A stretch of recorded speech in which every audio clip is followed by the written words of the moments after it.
তব কথামৃতম তপ্তজীবনম কবিভিরীড়িতম কলমশাপহম শ্রবণমঙ্গলম শ্রীমদাততম ভুবি গৃহণন্তি ये ভুরিদা জনাঃ।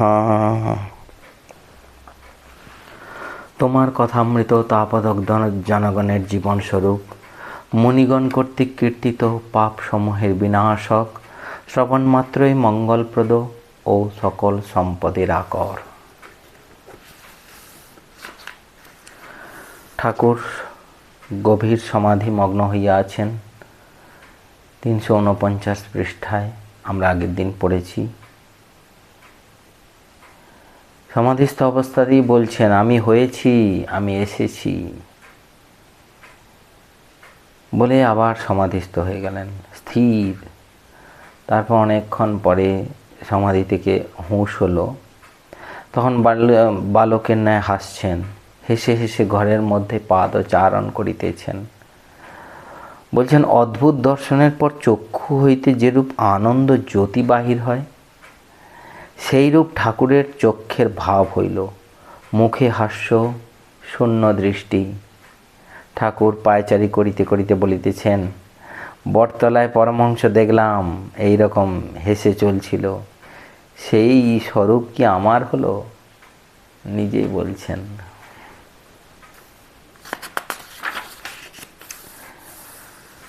তারপর ঠাকুর ছোট খাটটিতে গিয়ে বসিয়াছেন। জগন্মাতার সহিত কথা কহিতেছেন। ঠাকুর বলিতেছেন, যাক, আমি জানতেও চাই না মা, তোমার পাদপদ্মে যেন শুদ্ধা ভক্তি থাকে। তারপর মনির প্রতি বলছেন, খুব বাসনা গেলেই এই অবস্থা। ওটা কেন বলছেন মাস্টারমশাই বুঝতে পারলেন না। আবার মাকে বলিতেছেন, মা, পূজা উঠিয়েছ, সব বাসনা যেন না যায়। পরমহংস তো বালক, বালকের মা চাই না। তাই তুমি মা, আমি ছেলে। মার ছেলে মাকে ছেড়ে কেমন করে থাকে? ঠাকুরের কি সুন্দর ভাব। ঠাকুর এরূপ স্বরে মার সঙ্গে কথা বলিতেছেন যে পাষাণ পর্যন্ত বিগলিত হইয়া যায়। আবার মাকে বলিতেছেন, শুধু অদ্বৈত জ্ঞান, হ্যাক থু, যতক্ষণ আমি রেখেছ ততক্ষণ তুমি। পরমহংস তো বালক, বালকের মা চাই না। মনি অবাক হইয়া ঠাকুরের এই দেব দুর্লভ অবস্থা দেখিতেছেন। ভাবিতেছেন, ঠাকুর কৃপা সিন্ধু, তাঁহারই বিশ্বাসের জন্য, তাঁহারই চৈতন্যের জন্য, আর এই জীব শিক্ষার জন্য গুরুরূপী ঠাকুর শ্রীরামকৃষ্ণের এই পরমহংস অবস্থা। মনি ভাবিতেছেন, ঠাকুর বলেন অদ্বৈত চৈতন্য নিত্যানন্দ। অদ্বৈত জ্ঞান হলে চৈতন্য হয়, তারপর নিত্যানন্দ হয়। ঠাকুরের শুধু অদ্বৈত জ্ঞান নয়, নিত্যানন্দের অবস্থা।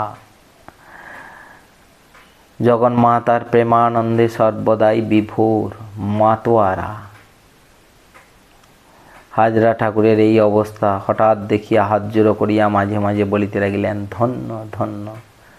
হাজরাও ধন্য। কখন যে তার কী মতিগতি হয়, ঠাকুরের সঙ্গে ঝগড়া করে, তর্ক করে, আবার কখনো কখনো প্রণাম করতে যায়। ঠাকুর হাজরাকে বলিতেছেন, তোমার বিশ্বাস কই, তবে তুমি এখানে আছো যেমন জটিলে কুটিলে লীলা পোষ্টাই জন্য। তারপর বিকেলবেলায় ঠাকুর শ্রীরামকৃষ্ণের এই অদ্ভুত অবস্থা মনি ভাবিতেছেন। আর ভাবিতেছেন, ঠাকুর কেন বলিলেন খুব বাসনা গেলেই এই অবস্থা? এই গুরুরূপী ঠাকুর শ্রীরামকৃষ্ণ কে? স্বয়ং ভগবান কি আমাদের জন্য দেহ ধারণ করে এসেছেন? ঠাকুর বলেন, ঈশ্বর কোটি অবতারাদি না হলে জড় সমাধি হতে নেমে আসতে পারে না।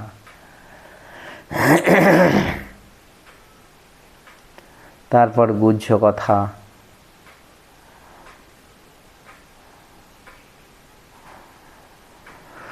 ঠাকুরের সঙ্গে মনি ঝাউতলায় দেখা করেছেন। দেখা হয়েছে দুজনের।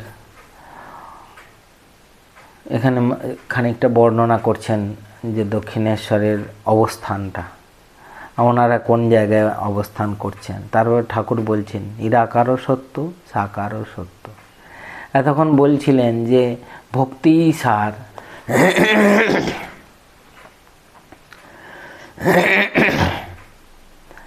বলছেন নিরাকারের কথা ভক্তদের কাছে বলতে নাই, নিরাকার সাধনের কথা। কিন্তু এখানে বলছি নিরাকারও সত্য, সাকারও সত্য। ন্যাংটা উপদেশ দিত, সচ্চিদানন্দ ব্রহ্ম কিরূপ, যেমন অনন্ত সাগর, ঊর্ধ্বে নিচে ডাইনে বামে জলে জল, কারণ শরীর কারণ সলিল, জল স্থির কার্য হলে তরঙ্গ, সৃষ্টি স্থিতি প্রলয় কার্য। আবার বলতো বিচার যেখানে গিয়ে থেমে যায় সেই ব্রহ্ম।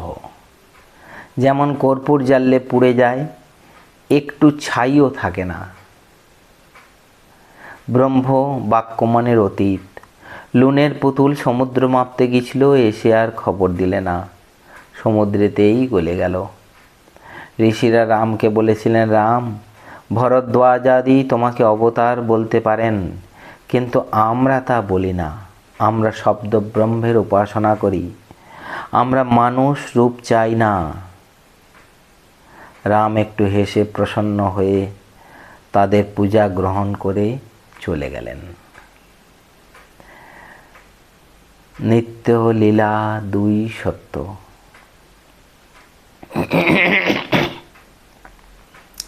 আমরা পড়ছি 351 পৃষ্ঠা। কিন্তু যাঁরই নিত্য তাঁরই লীলা। যেমন বলেছি ছাদ আর সিঁড়ি, ঈশ্বর লীলা, দেবলীলা, নরলীলা, জগৎ লীলা। নরলীলায় অবতার। নরলীলা কিরূপ জানো? যেমন বড় ছাদের জল নল দিয়ে হুড় করে পড়ছে, সেই সচ্চিদানন্দ তাঁরই শক্তি একটি প্রণালী দিয়ে নলের ভিতর দিয়ে আসছে। কেবল ভরদ্বাজাদি 12 জন ঋষি রামচন্দ্রকে অবতার বলে চিনেছিলেন। অবতারকে সকলে চিনতে পারে না। এখানে বলছেন ঠাকুর শ্রীরামকৃষ্ণ কি অবতার? শ্রীমুখ কথিত চরিতামৃত, ক্ষুদিরামের গয়াধামে স্বপ্ন,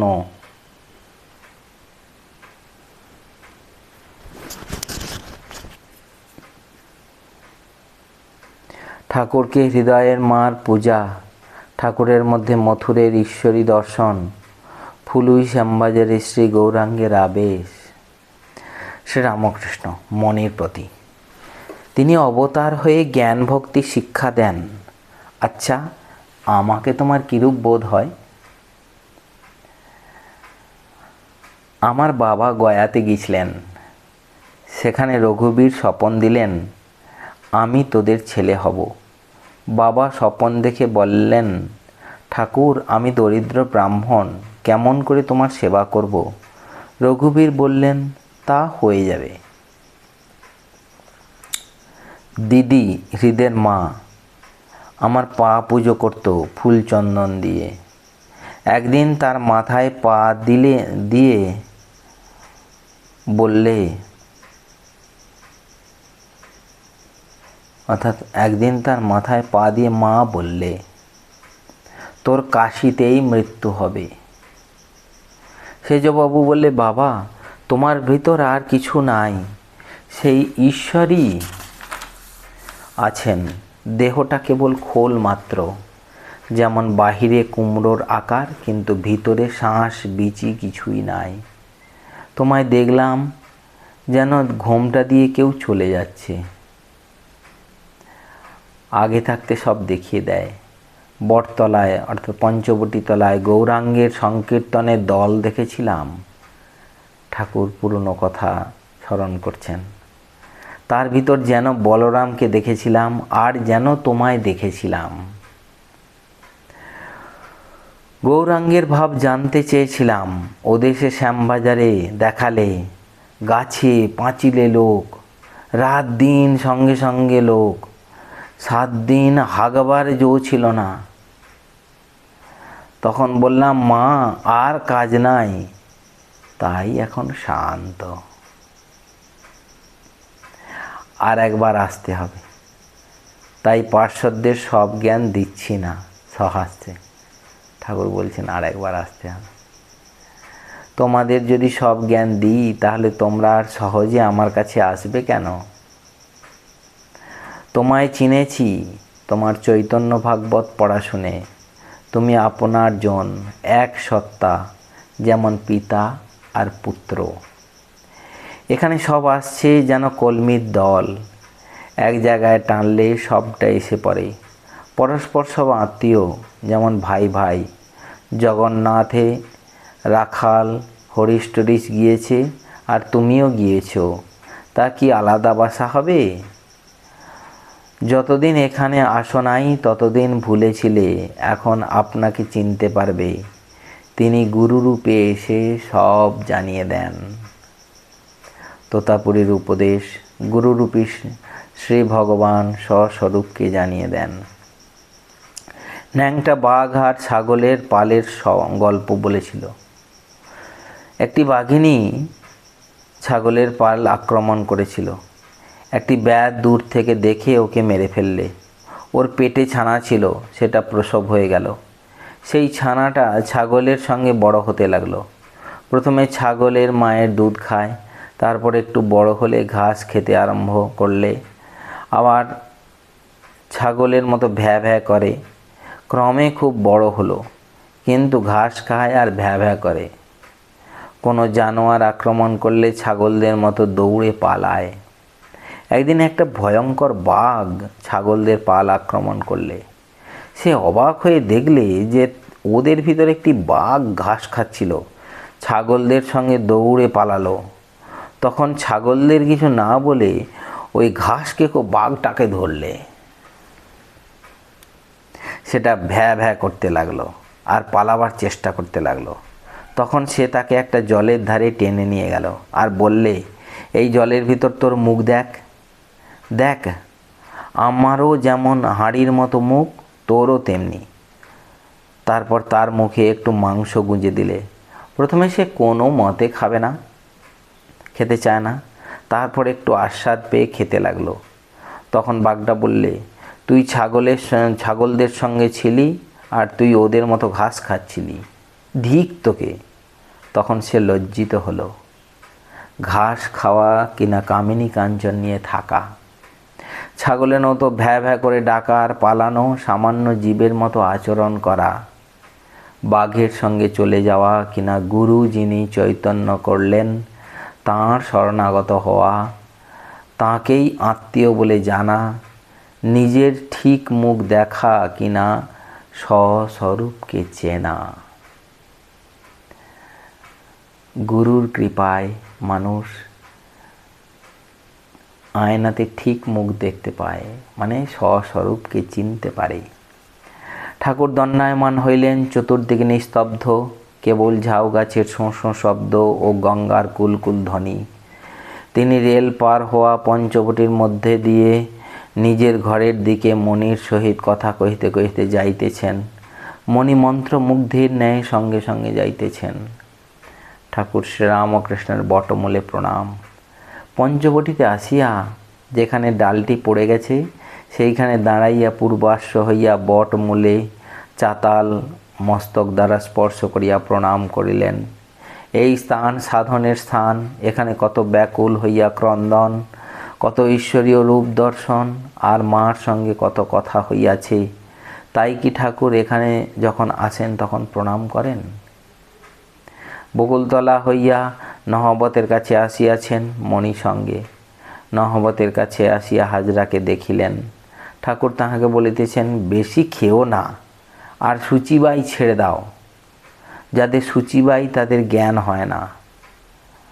আচার যতটুকু দরকার ততটুকু করবে, বেশি বাড়াবাড়ি করো না। ঠাকুর নিজের ঘরে গিয়া উপবেশন করিলেন। ওম নিরঞ্জনং নিত্যমনন্তরূপং ভক্তানুকম্পাধৃতবিগ্রহং বৈ ঈশাবতারং পরমেশমিড্যং তং রামকৃষ্ণং শিরসা নমামঃ। ওম শান্তি শান্তি শান্তি। হরি ওম তৎসৎ। শ্রীরামকৃষ্ণার্পণমস্তু।